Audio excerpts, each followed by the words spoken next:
Today's program is brought to you by pennystockprofessor.com. For all the best OTCBB stock picks, sign up at pennystockprofessor.com. Thank you for tuning in to another TBC Daily News Update. I'm Brandon Vincent. And I'm Angelina Soriano. In travel news, just because Fort Lauderdale is rapidly bulldozing its old school spring break motels for high-ticket high-rises like the St. Regis and Miami Beach doesn't mean a South Florida beach getaway has to cost a bundle. Plan your trip around one city and skip the rental car expense, or splurge on wheels and visit both. Either way, a budget-conscious vacation that combines sun-drenched sands and urban style is well within your wallet's reach with a little advanced planning. If you don't mind higher temperatures, June through September is the best time to find discounted rates across South Florida. In Fort Lauderdale, the key to year-round saving is booking at the small lodgings that sit 2 to 3 blocks from the city's main beach, featuring apartment-style rooms for self-catering and discounts for weekly stays. The Tropi Rock Resort is a quirky charmer with a faux rock waterfall cascading into its pool and enough colors in its tropical decor to fill a Crayola box.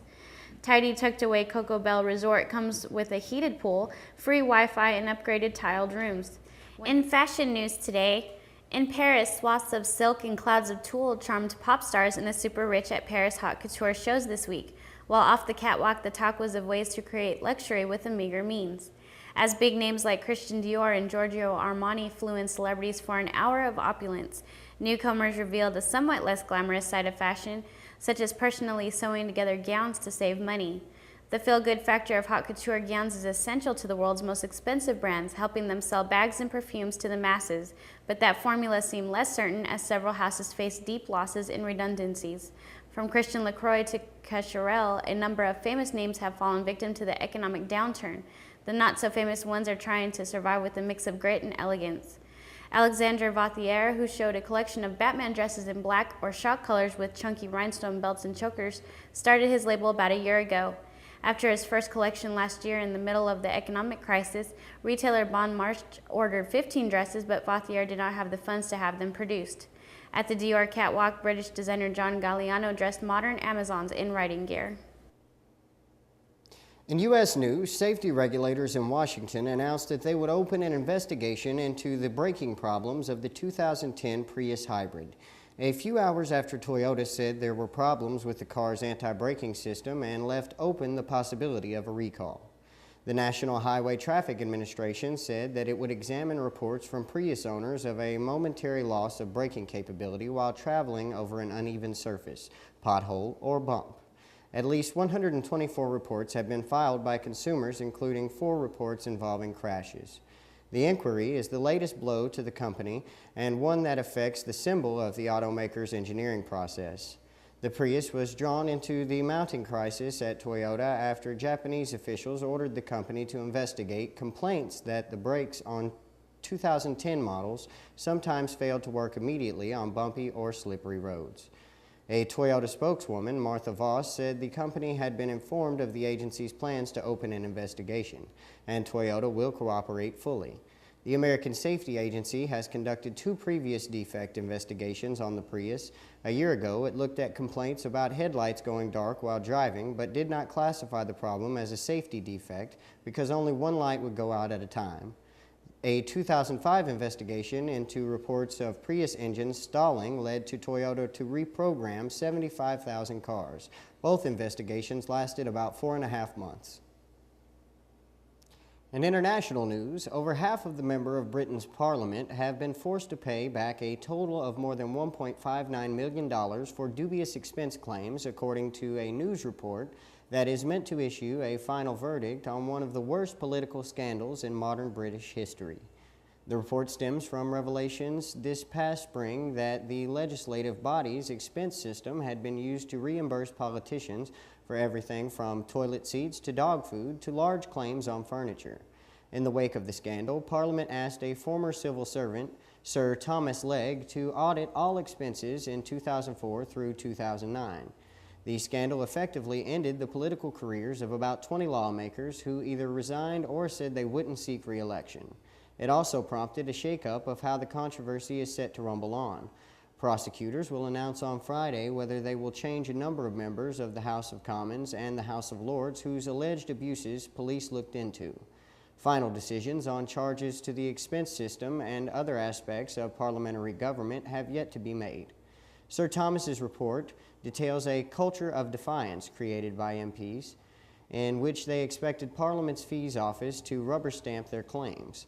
A total of just over $1.3 million has been recommended for repayment by 390 members of Parliament, including Prime Minister Gordon Brown, for excessive claims on items including mortgages, rent, and services such as house cleaning. The report addresses expense claims made only on second homes and not claims for other matters such as food or travel. In today's financial news, worries about the economies of both Europe and the United States affected financial markets Thursday, with the Dow Jones Industrial Average falling towards the 10,000 level and commodities reeling with Treasury prices and the dollar climbing. The Dow was recently down 214 points, or 2.1%, on track to set a new closing low for 2010.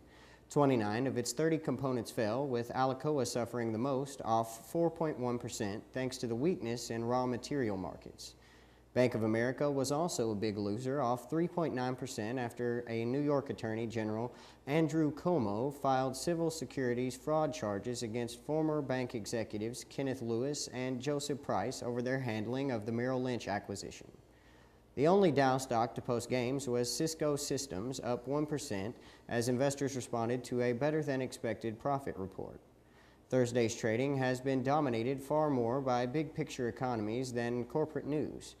Investors have fled from risky bets amid new signs that Europe's governments are struggling to pay their debts and that America's employment picture may not be improving as much as expected. The NASDAQ Composite Index was off 2.3%.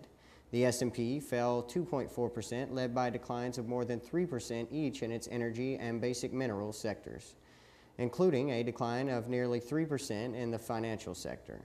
It was hurt by a 10% slide in MasterCard after the credit card issuer reported a smaller than expected rise in quarterly earnings. Visa, which reported results after the close, gained 1.1% as its results bested analyst forecasts. In today's green news, aerogel, also known as frozen smoke, is quite an interesting material.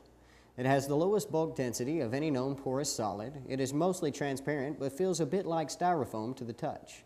And it has a remarkable thermal insulation property. But it's always been too expensive for most large-scale uses, and that might be changing. Aspen Aerogels has started selling aerogel blankets for use as insulation in buildings. Aspen Aerogels says that its Space Loft blankets have 2 to 4 times the insulating value per inch compared to fiberglass or styrofoam. It's also relatively easy to work with, allows water vapor to pass through, and it's fire resistant. A common demonstration of aerogel's fire resistance is to have a person fire a Bunsen burner below the aerogel while putting a hand on the top side. The fact that it's 2 to 4 times better than fiberglass or styrofoam makes you think that they paid a pretty big penny for the performance. Since pure aerogel would provide higher thermal insulation, over time in a big building this could represent a lot of heat that would otherwise leak out. Other companies that are coming out with more affordable aerogel derivatives to be used as building insulation are Cabot and Thermoblock. And don't be surprised if in a few years, very high-quality aerogel was used in almost every installation application, unless, of course, a better product is developed.